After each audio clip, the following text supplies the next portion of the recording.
Meanwhile, you've got this, Dana. ICE agents arresting an illegal immigrant accused of threatening to assassinate President Trump. Officials say he passed a note to ICE agents that said the following: "We are tired of this president messing with us Mexicans. We have done more for this country than you white people. You've been deporting my family, and I think it is time Donald J. Trump get what he has coming to him." End quote. Tom Homan, border czar from the White House. Tom, good morning to you, and thanks for coming back. So he's got a rap sheet. It's pretty long. He's 54 years old. He's entered the U.S. illegally at least 9 times. Charged with a felony hit and run, criminal damage of property, disorderly conduct with a, quote, domestic abuse modifier. All right, so he was picked up in Wisconsin. What's the status of this case, Tom?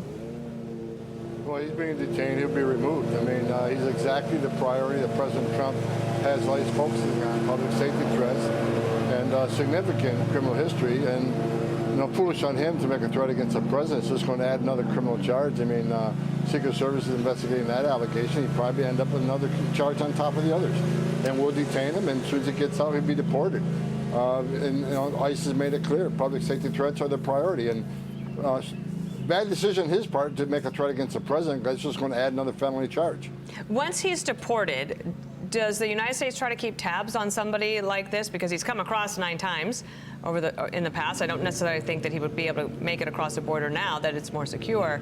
But if somebody has made a threat to the president, do you continue to track them even after they leave the country? ICE doesn't, but the Secret Service does, yes. And you're right, he's going to have a hard time coming back. You look at immigration crossings on the border, on the southern border, down 96%. Every single border patrol agent is on the line now defending that border, along with DOD on the border by the thousands. So he's going to have a hell of a time coming back. But if he does, that's a felony reentry charge. We'll quickly detain him and charge him with a felony reentry after deportation. He'll serve some more prison time. He's not going to win this. Yeah. Kristi Noem put out a statement. The threat comes out even a year after President Trump was shot in Butler, PA.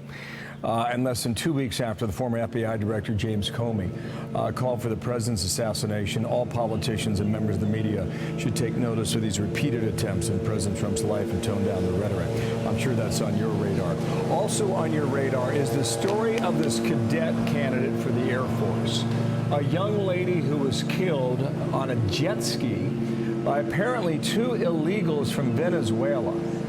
And the illegals have been arrested. Both of these young ladies entered the country, I believe, within the last 2 years. As you fight that lawnmower there at the White House, Tom, what have you learned about their case and what comes of them?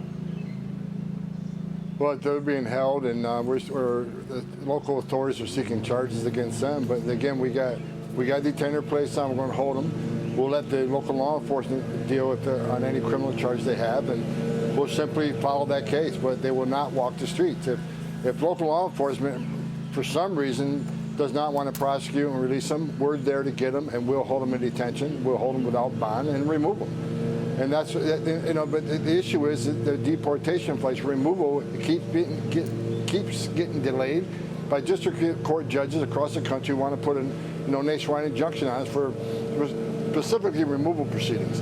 But I can guarantee you one thing: they won't be walking the streets. They'll be in ICE detention until we can remove them through Title VIII, which takes some time. Hopefully through other, expedited removal proceedings or administrative removal proceedings. But they will be detained and removed. They will no longer walk the streets of this country.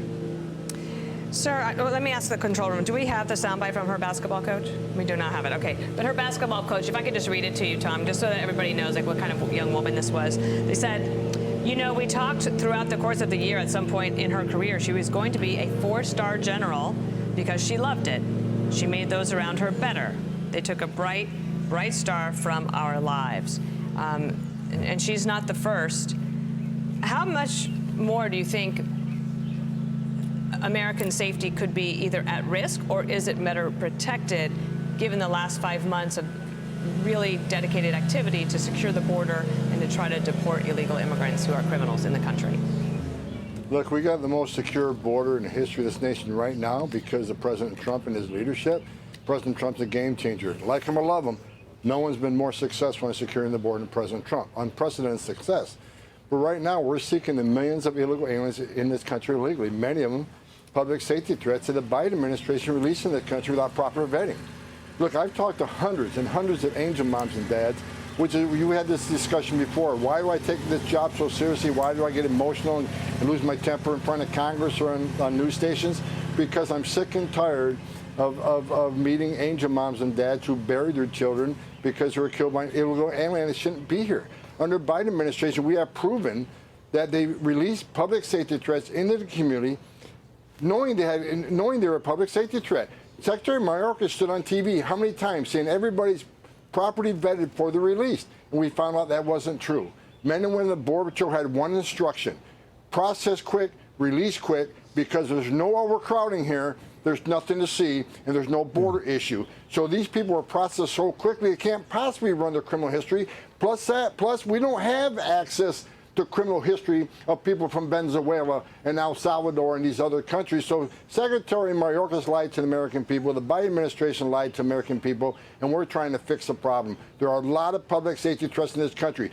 600,000, an estimate right now, 600,000 illegal aliens with criminal convictions walking the streets of this country. That's why we need this big, beautiful bill passed, so we can put the resources out there in the streets to take these people off the streets and deport them to this country just as soon as we can. On that bill, there's a major piece of immigration in that bill that we can get into another time. But just one last question. Quick one, but it's important. It's been reported last week there was this heated discussion between Kristi Noem and Stephen Miller and members of the Department of Homeland Security. They're pushing for 3,000 immigrants to be found every day, which would compute to about 90,000 per month. Can you confirm that that's the objective stated goal today, Tom?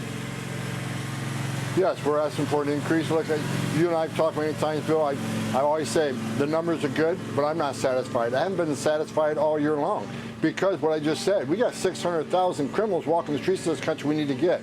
So, yeah, we increase the number of teams. We're going to have over 1,000 teams on the street. We're putting more targeting in this. We got to increase these arrests and removals. These are public safety threats, and we want to keep President Trump's promise to the American people that we're going to remove these public safety threats and national security threats as soon as we can, which means we got to amp up. We got to speed up the process of finding these people, arresting these people, and removing them. So yes, we are increasing the teams in the field tenfold. We're also going to increase worksite enforcement operations because in sanctuary cities, we can't get the bad guy in the jail, which means we got to put more resources in the neighborhoods. And we can't get them at their home, then we'll get them at the worksite. But it's game on. We're going to increase this operation tenfold here. Absolutely. All right. To be continued. Tom Homan. Tom Homan, thank you so much. For your time. Thank you, sir. I'm Steve Ducey. I'm Brian Kilmeade. And I'm Ainsley Earhart. And click here to subscribe to the Fox News YouTube page to catch our hottest interviews and most compelling analysis.